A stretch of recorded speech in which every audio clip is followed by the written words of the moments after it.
Hello lovely people, you are most welcome to Vinny's channel. In this video, I talk about how to fill in a job application form, a teaching job application form when you have downloaded it. Now, when you look at my screen, I have a typical job application form from a school by the name Farnham Hit End School, and we are going to fill it for you to know how best to do this. Now, when you read, there is a bit of information for applicants. Now it says, please complete this form in black ink or type in the spaces provided.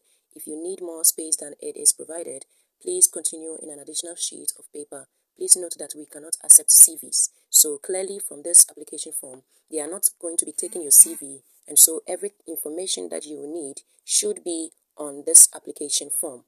Every information that you will need should be put on in this form.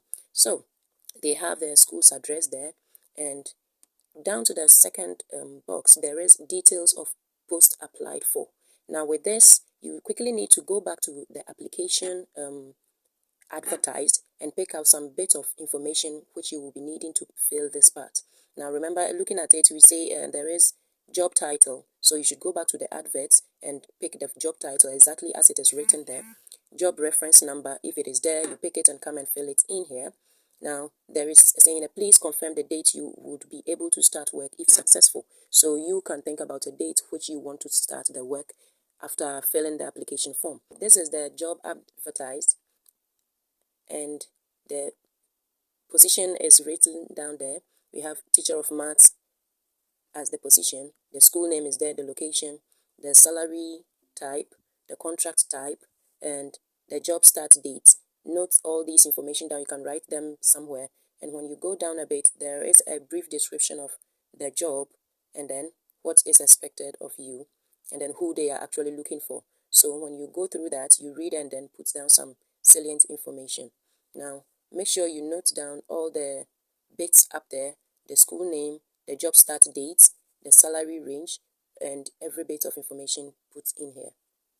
Okay, so after checking out for the bit of information on the details of post applied, you just fill in that column for job title and the job reference number, and we move on to personal details.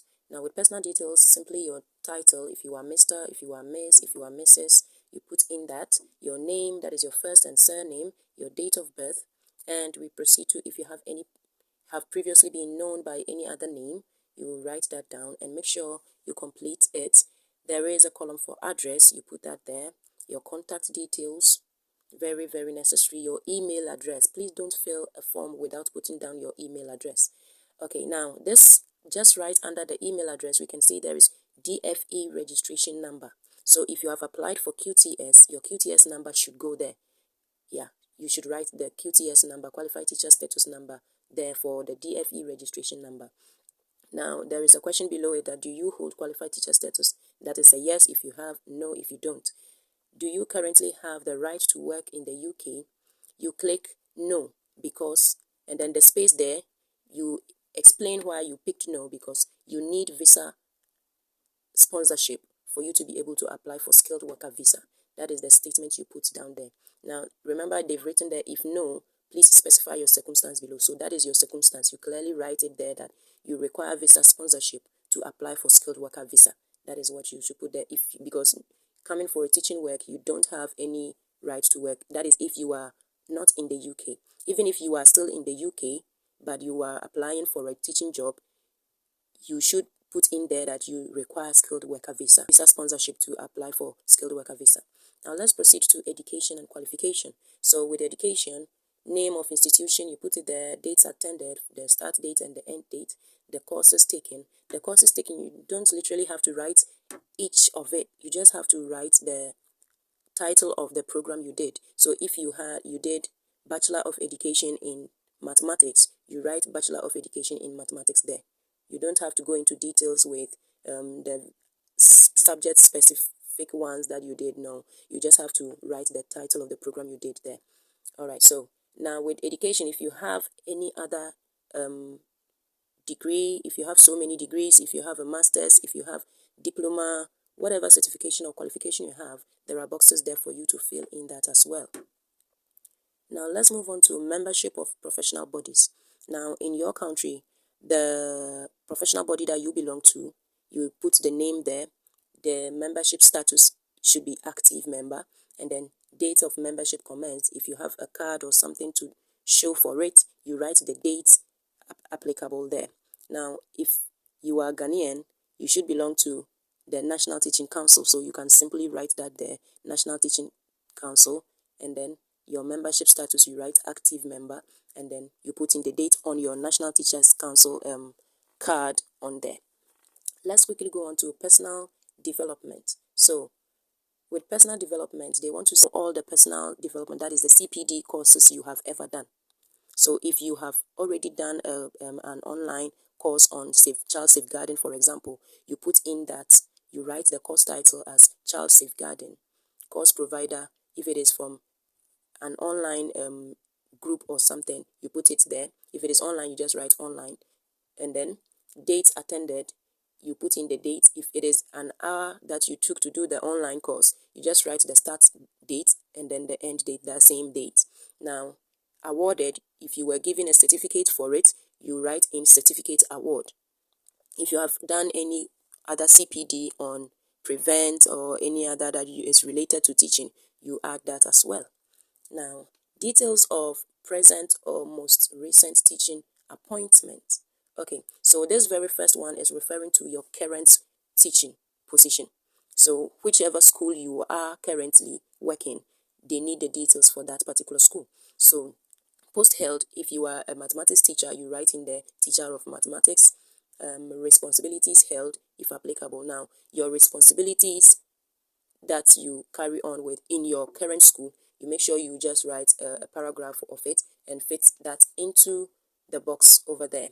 That is literally what you do in your school, your responsibilities as a teacher in your current school. And next is dates employed from and to. That is your current working place, the date you were employed, and when employment ends. So you put that also there. School, college name, and address. So you put the school's name. If it is a college, you put the name and the address over there. Now, to pupils, number on roll, you put the number on roll there. The age range of your students, you put it there, 11 to 16 or 11 to 18 if applicable. Now the gender of the students, if it is a mixed school, you write mixed. If it is a single gender school, there's a boys school solely, you write there. If it is a girls school solely, you write there. Now the name of local authority if applicable. So if there is a local authority that is in control of managing the school, you write that in the box. Now type of school, college, community, academy, or independent school. So if, for example, your workplace, the school in which you work is a government school, you write the government-owned school. If it is a private school, you write private school. All right. Now let's move on to salary. So your annual salary in your present school, you write that down, and any additional allowances that you are eligible for that you take, you write that as well. Reasons for leaving. Now this part is very important. Now you should state your reason for leaving your current school or your current work, why you want to leave. If you are leaving because you build your teaching experience, you should write it there. If you are leaving because you want to have opportunities for career progression, you should write that there.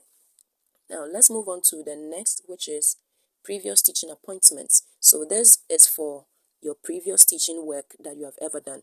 So if from your education, after your education, your degree or master's or whatsoever, you have been teaching different schools, this is the space for you to provide the details of all those schools, single schools that you have ever worked in.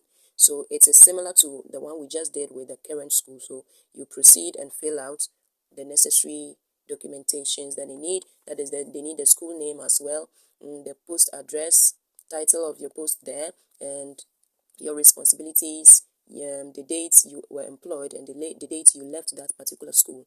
And there are spaces for more schools if you have been teaching in different schools. So quickly, you fill in that. Now let's go on to other employments. Now with other employments, they are simply referring to if you have ever worked in a different sector other than teaching. So this is the space for that. Let's read what is up there. They said, please give details of any other period of employment you have undertaken which you have not included above, starting with the most recent. Any gaps in your employment and or training and education history will be explored with you if you are called for interview. So simply, they don't want to see any gap in your employment. When I say gap in your employment, let's say you completed your formal education in 2022. Now, from 2022, you were employed by a school where you worked as a maths teacher, for example, up to 2023. Now, 2023, when you stopped work with them, maybe you worked for an NGO for 6 months, you should provide that part in this portion or in this column. Now, after 6 months, still in 2023, you were then employed into another school. You should fill in that in the earlier one that we looked at. So basically, they don't want to see any break in your years after full-time education. If there is a break, you should be able to explain or give a tangible explanation for that break. Okay, that is what we call gap in employment. So there shouldn't be any gap in your employment. Your dates of employment should add up. Basically, that is how it is. Okay, so let's move on to periods when not working. So if there is any period where you weren't working, you make sure you put that in as well. And the dates, the year, the month, and the reason why you weren't working at that moment. Let's quickly move on to the last but not the least. Now, statement of application. You are invited to provide further information in support of your application. Please make full use of this section, and continue on additional sheets if necessary. Please refer to the person specification for the post and also include the reason why you are applying for this post, the personal qualities and experience that you feel are relevant to your suitability for the post, key responsibilities and achievements in your present and most recent job which are relevant to this application, and finally, details of any relevant interests or activities. So, with this portion, you need to draft a personal statement which you would just pick up or copy and then fix into this portion of the application. Now, remember, they have simply highlighted all the things that you need to include in your personal statement.